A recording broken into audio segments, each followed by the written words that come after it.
That's how we win this.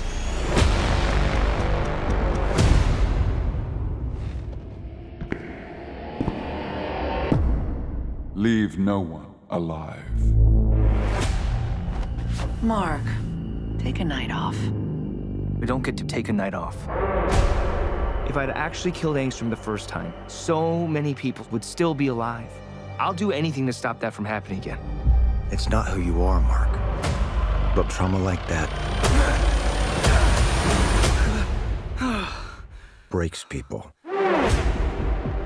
Things are changing, Mark, and not for the better. Oh, God. We'll figure this out, okay? We need to show the world that even after everything that happened, the Guardians are still here, fighting to keep everyone safe. Come on! From what might be coming our way. I'm sorry, Mark. We need your help.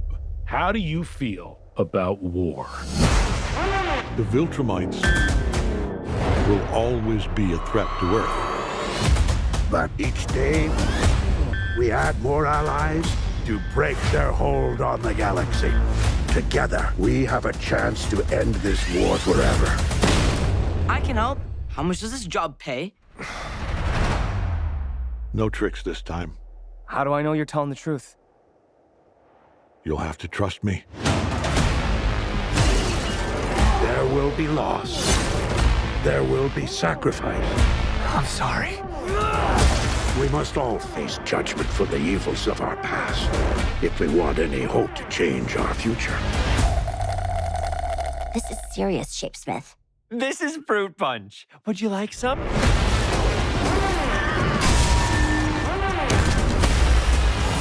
Is everyone ready? Yes!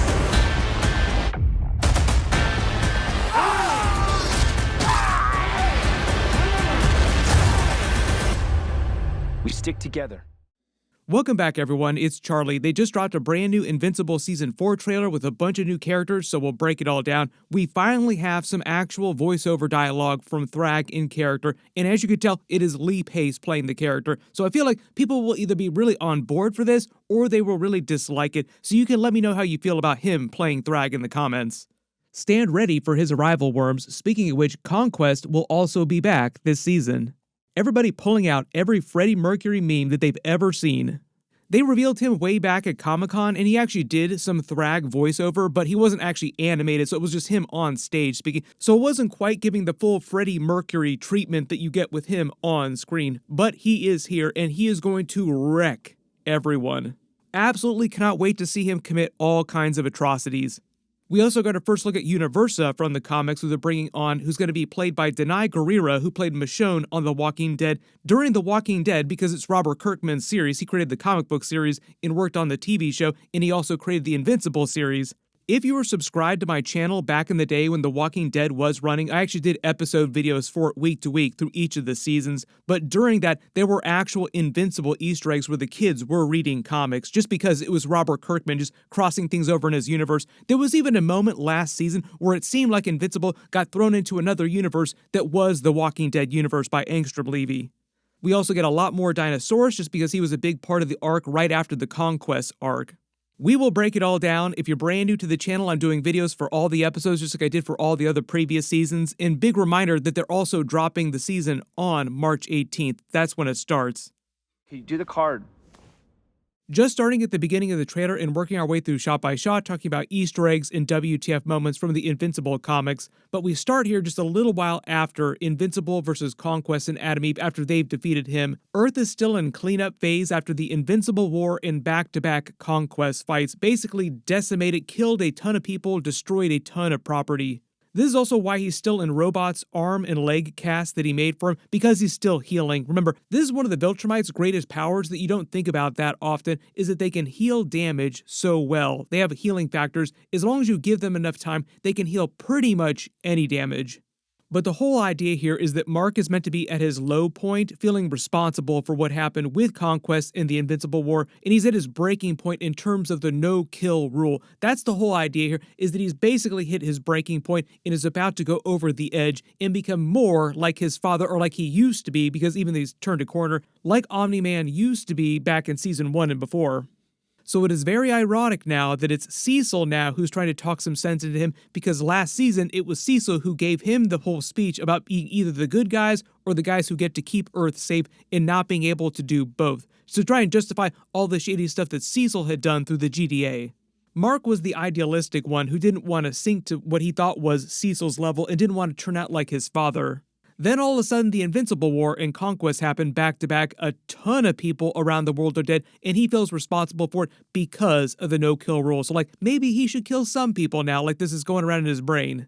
We get a scene of Adam Eve's powers being on the fritz for a spoilery reason. We can't really get too deep into that without some big reveals that they'll make later this season, so just wait for that. She is cooking something. That is all we can say. Her powers will continue to act unpredictably for the foreseeable future. They will probably use it for hijinks during her big scenes that we see later in the trailer. She has a couple big fights. We'll probably see them go on the fritz during those fights.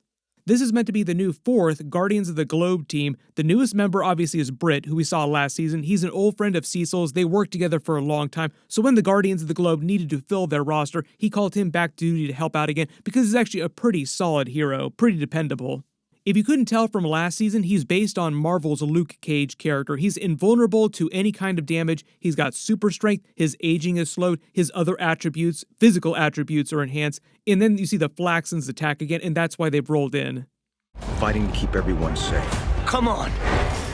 We get our first look at Invincible versus Dinosaurus, Dr. David Anders. He's a mentally unstable genius scientist with a dissociative identity disorder who morphs into a powerful red humanoid dinosaur whenever he experiences apathy or boredom. The whole idea is that he's meant to be this radical utilitarian and eco-terrorist, believing that for humanity to thrive, a certain number must perish.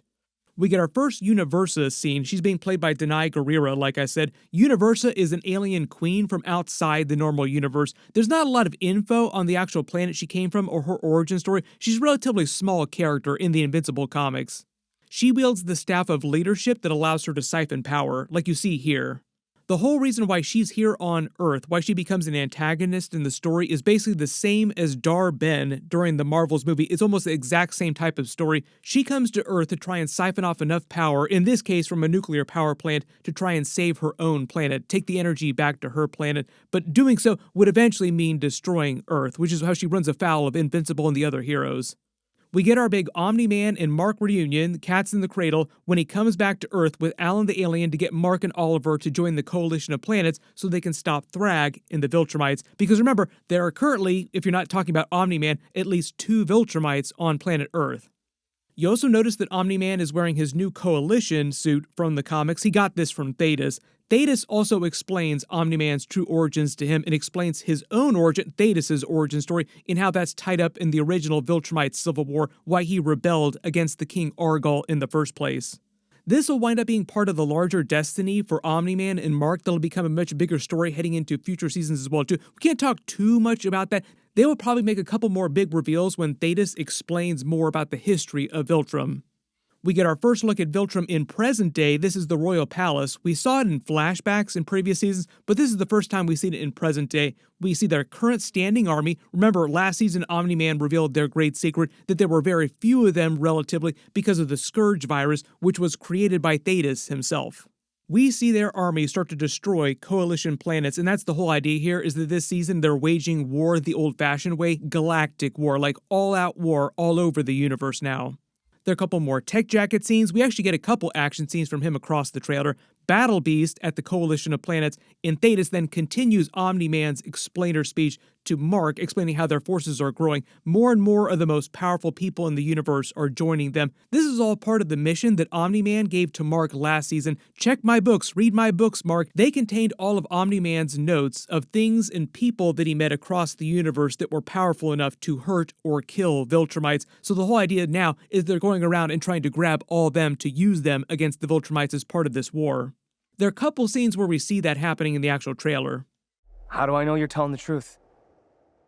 One of them being Space Racer, who uses a special gun to destroy one of their ships. Nolan's book about him called him the man with the invincible gun. He just has a really crazy gun that's capable of destroying entire planets.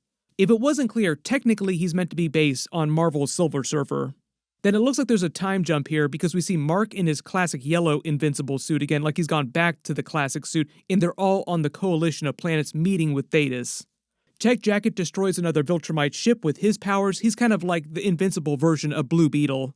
There's a joke back on Earth with a much older-looking Oliver who wants to fight with them because he's almost reached physical maturity, so his powers are getting much stronger, much faster. Remember, because of his Thraxan genes, he grows much faster. Eventually, the idea is that his Viltrumite cells slowly begin to take over his body as he reaches maturity, and that's why his skin is changing colors, and he's starting to look more like Mark in Omni-Man. His code name he gave himself was Kid Omni-Man, and he wore a suit based on Omni-Man's suit. We see him later in the trailer fighting with them. His suit is now full red, like it's slightly different just because he's grown so much since the last suit he wore. Then this is meant to be Omni-Man and Alan going to the planet with the giant beasts in his book, the ones that almost killed him when he met them, so he noted it and is now trying to use them against the Viltrumites. If they were strong enough to kill him, one of the most powerful Viltrumites, strong enough to kill most of the other lesser Viltrumites too. Couple more scenes of interplanetary full-scale war, galactic-scale war, Mark then destroying a Viltrumite, just absolutely ripping through him. We get a reunion scene with Omni-Man and Debbie. This is also right out of the comics too. That's eventually coming. We'll see which episode this winds up happening in. Then this is the Guardians of the Globe spaceship they use, even though a couple of the more powerful members probably don't need a spaceship. It's just more convenient because they're trying to work as a team. Then I think this scene here is part of an original episode or two that wasn't part of the original Invincible comic book, like maybe a side story they're doing in this season. I don't know if it's meant to be a canonical story that's part of the larger Viltrumite war. It might just be a side plot. And I believe it's meant to be Mark having to go to Hell, another dimension in this universe, and basically fight the devil. I'm not sure who this character here is that's supposed to be controlling the golems here, but it seems like right after this, also in Hell, we get a scene with Damien Darkblood, who's sent back to Hell originally. In last season, we saw him speaking with the Lord of Hell, basically his master in the Invincible version of the devil, who seemed like he wanted to gain control over Mark because he was so powerful. Whatever's going on in this episode, Mark seems like he has to defeat him. They have some big battle royale here. We get a scene of Adam Eve versus Universa, and then this is meant to be Tatiana Maslany, who's coming back as Alan's girlfriend, Tilia, who's also part of the Coalition. She's meant to be a general. Battle Beast here seems like he is having the time of his life, killing Viltrumites, just smashing them to pieces. Oliver also here with them in this fight too. There's a very long montage of a bunch of different battle scenes in a bunch of different episodes, basically all-out war all over the universe. Gonna be awesome. And we get a wider group shot of their current Coalition roster, and obviously the big thing here that you haven't really seen before is that we finally get Thetis, and he has the guns out. Suns out, guns out. You remember, Viltrumites get stronger the older they get and the more they train, so he's crazy powerful, but not quite as powerful as Omni-Man. They will probably wind up doing the Thetis versus Thragg fight that they have at the end of this arc in the comics. They'll probably use that as one of the enders for Season 4. We will talk more about this as we start seeing it in episodes. I don't want to get too far ahead of the story, but part of the idea is that Thragg absolutely hates Thetis because of what he did during the Viltrumite Civil War a long time ago in their history, is part of the death of their original king, Argyle. Basically, Thetis was responsible for the death of their king, and Thragg loved their king. So at this point in the story, when the Viltrumites all roll out in force, and there's like full all-on battle, Viltrumite on Viltrumite action, you get Thragg versus Thetis. So it winds up being this big rematch, this big revenge match for Thragg. Leave no one alive. Then, of course, the trailer has its own post-credit scene, a Thragg post-credit scene of Lee Pace speaking Thragg voice, wipe everyone out. You notice in the background, too, there's Anissa and Craig, too.